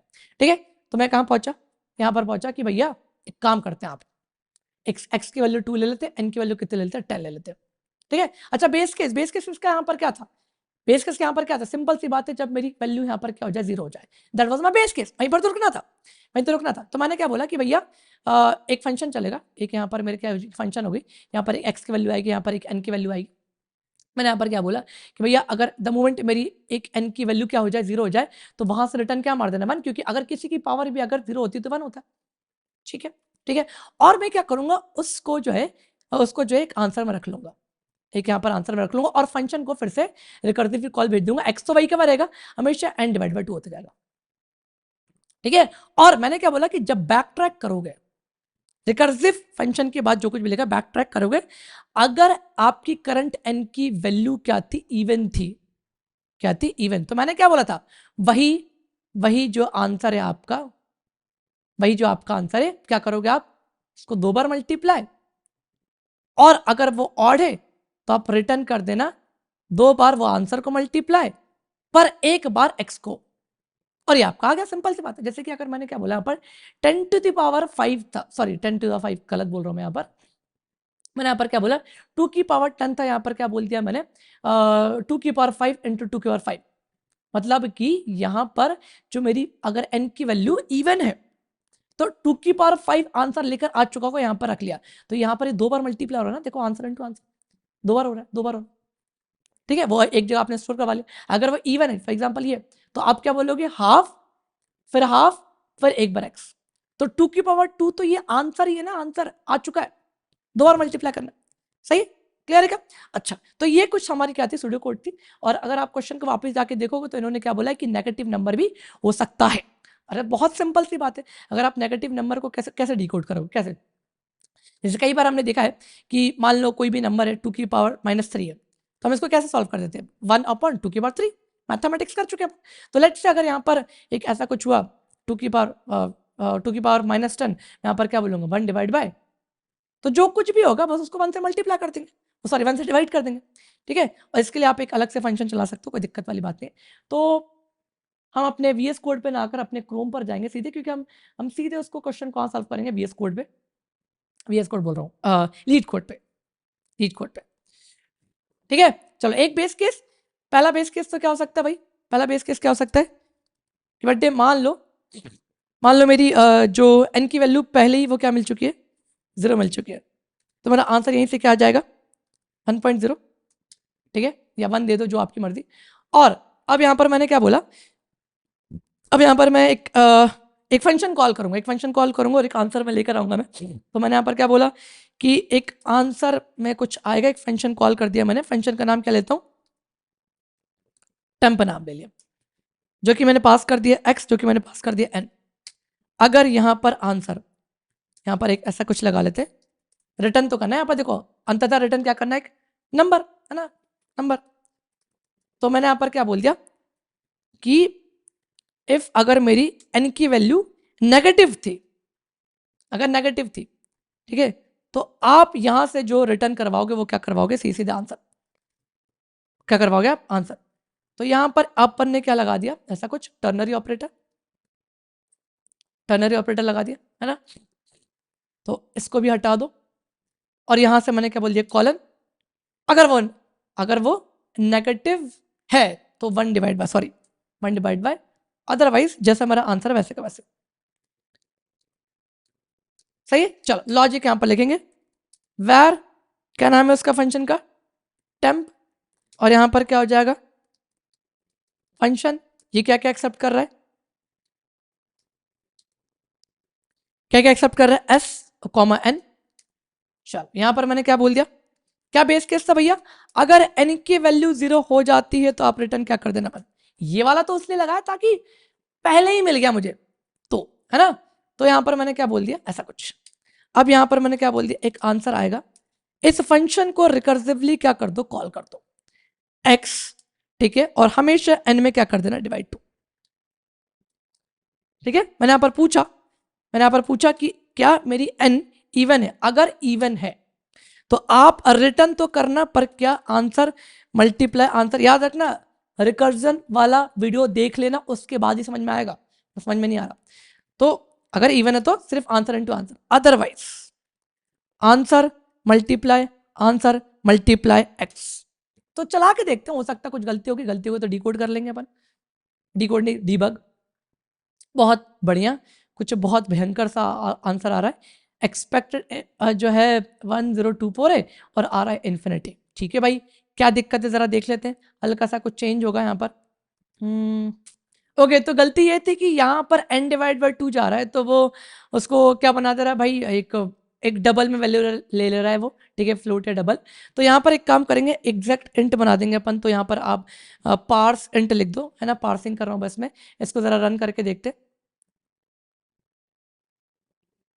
और अभी भी अच्छा ब्रैकेट एक खा गया मैं, तो यहाँ पर मैंने एक ब्रैकेट और इसको लगा दिया, यहाँ पर होता है भाई, डीबग करना पड़ता है,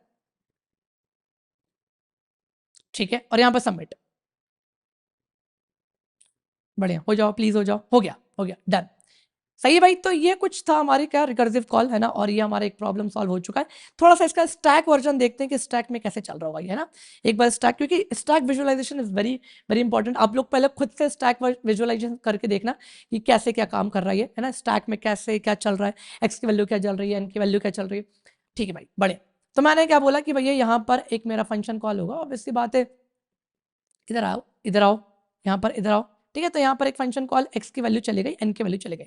मान लो x की वैल्यू मेरी कितनी है, 2 है, और n की वैल्यू यहाँ पर कितनी है, 10 है ना, ये मेरी x है, ये मेरी क्या है, ये n है। क्या मेरी x की वैल्यू जो है अभी सॉरी n की वैल्यू जो अभी क्या 1 हुई क्या, सॉरी 0 ही नहीं, तो आप इसने क्या कर दिया, हाफ कर दिया। ठीक है भैया, यहाँ पर अच्छा एक चीज हमेशा होल्ड पे जा रही, हमेशा एक चीज होल्ड पे जा रही कि जब आप बैक ट्रैक करके आओगे तो आपको चेक करना है कि मेरा जो एन था, मेरा जो एन था, अगर मैं आपको यहाँ पे दिखाऊं कि जब बैक ट्रैक करके आओ मतलब जब उतरोगे, क्योंकि ऑब्वियस सी बात है ये लाइन नंबर 15 और 16 कब चलेगा, जब आप उतर रहोगे। मैंने आपको रिकर्जन के लेक्चर में बताया, तो तब आप चेक करो कि एन की वैल्यू इवन है या नहीं, तब आपको कुछ ऐसा रिटर्न करना है यहाँ से, है ना। तो ये होल्ड पे चल रहा है, अभी चलते चल रहा। तो मैंने यहाँ पर क्या बोला, क्या भैया अभी एन की वैल्यू 0 ही नहीं, तो आपने इसको और हाफ कर दिया तो जो कि 2 हो गया, फिर यहाँ पर और हाफ कर दिया 1 हो गया, फिर यहाँ पर आपने और हाफ कर दिया 0 हो गया। द मोमेंट आपकी वैल्यू 0 आई, इसने रिटर्न यहाँ से 1 करा, और जब तुम यहाँ पर आए ये तो उतर गया, ये तो आपने एक जो भी इसने दिया है ये 1 मैंने एक आंसर में रख लिया, यही तो है। यहाँ पर जो आप देखोगे, अगर यहाँ पर आप देखोगे तो देखो जो कुछ भी आपका आया था आंसर, आपने एक आंसर वेरिएबल में रख लिया, जो कि मैंने रख लिया। जब तुम इस स्टैक पर आए, तो यहाँ पर एक लाइन होल्ड पे थी, वो चेक कर रही थी कि क्या मेरी एन की नंबर इवन है या ऑड। ऑब्वियस बात है इवन, तो आपने क्या बोला, अगर वो सॉरी इवन नहीं ऑड है, तो आपने क्या बोला कि आंसर को आंसर से मल्टीप्लाई करना पर एक्स में मल्टीप्लाई करना। तो यहाँ पर मैंने क्या बोल दिया, 1 को 1 से मल्टीप्लाई और एक बार x मतलब 2। तो अब यहाँ से आंसर कितना रिटर्न होगा, अब यहाँ से कितना होगा 2। ये उतर गए, यहाँ पर आए, चेक करो कि n की वैल्यू क्या इवन ऑड, इवन। तो इस तक स्टैक तक आपका आंसर कितना चल रहा था, 2 था। तो मैंने क्या बोल दिया कि अगर n की वैल्यू इवन है तो आंसर इंटू आंसर मतलब कि 2 इंटू 2 मतलब कितना 4। तो अभी तक का आंसर कितना हो गया 4। तो ये भी उतर गए, यहाँ पर आए, यहाँ पर एक लाइन होल्ड पे थी जो कि n जो मेरी इवन है ऑड है, आपने क्या बोला आंसर इंटू आंसर मतलब 4 इंटू 4 और इंटू x मतलब 2, तो कितना हो जाएगा ये 32। ये भी उतर गए, नीचे आए, एक लाइन होल्ड पे थी, और आपने यहाँ पर क्या बोला था कि भैया n इवन है ऑड, इवन है, तो मतलब आंसर इंटू आंसर यहाँ पर कितना आ जाएगा 1024, और अंततः ये भी उतर के रिटर्न। तो कुछ ये वर्किंग थी, सही भाई। तो आपको आई गेस समझ में आएगा कि भैया ये मैथमेटिकल क्वेश्चंस क्या होते हैं। हमने बहुत अच्छे क्वेश्चन देखे, जीसीडी कुछ अच्छे ऑप्टिमाइजेशन देखे, सीवफ इराटो सीरीज देखा, फिर हमने एक स्क्वायर रूट देखा था हमने, ठीक है, फिर हमने एक ये वाला देखा पावर ऑफ, है ना। तो मैं उम्मीद करता हूँ कि मैथ लेवल के कुछ हद तक क्वेश्चंस आपको क्लियर होंगे, और भी आप सर्च करना। एक क्वेश्चन होता है स्क्वायर रूट एन का, लीड कोड पे आप जाके उसको सॉल्व करना चाहिए, ठीक है, वो भी देखना। तो लीड कोड 69 है समथिंग, लीड कोड 69 आपको सॉल्व करना चाहिए, बिल्कुल ऐसे ही कुछ है। तो उम्मीद करता हूँ अच्छा लेक्चर लगा होगा आपको, है ना, और अच्छा सुंदर सा कमेंट करो भाई, है ना, कि अच्छा लगा तो अच्छा, बुरा लगा तो बुरा, और ट्राई करो हर एक एल्गोरिथम जब मैं समझाता हूँ उसके बाद खुद से कोड ट्राई करो, खुद से उसका जो है सूडो कोड लिखा करो, खुद से उसका स्टैक डायग्राम विजुलाइज करा करो, खुद से अगर आप करोगे ना काफी हद तक चीजें क्लियर होंगी, भले वक्त लग जाए, पर खुद से करना है, तो आपकी बुद्धि तभी चलेगी, समझ लो आप। और मैंने जितना कोशिश करना चाहा समझाया आपको, ठीक है। अब यूट्यूब मतलब ऑनलाइन मोड तक ही चल रहा है ना, और ऑफलाइन पे और अच्छे से लेवल चलती हैं चीज़ें भाई। ऑफलाइन पे क्या सामने वाला बंदा इधर बैठा हुआ है, स्टूडेंट यहाँ बैठा है, कोई भी दिक्कत है फट से हाथ उठाए पूछ ले। तो ऑफलाइन पे और अच्छी चीज़ें चलती हैं, और अच्छे क्वेश्चन वहाँ पर सॉल्व होते हैं, है ना। बाकी सुंदर कमेंट करो, और वीडियो आपने देखी नहीं देखी इसके लिए मुझे एक रिमार्क बोलना पड़ेगा, और इस बार आपका #ब्यूटी क्लियर है ना, ये लिखा हुआ आ रहा है #ब्यूटी क्लियर, और आपको इसको क्या करना है, कमेंट करना। बाकी मिलते हैं अपन अगले वीडियो में, तब तक के लिए बाय बाय।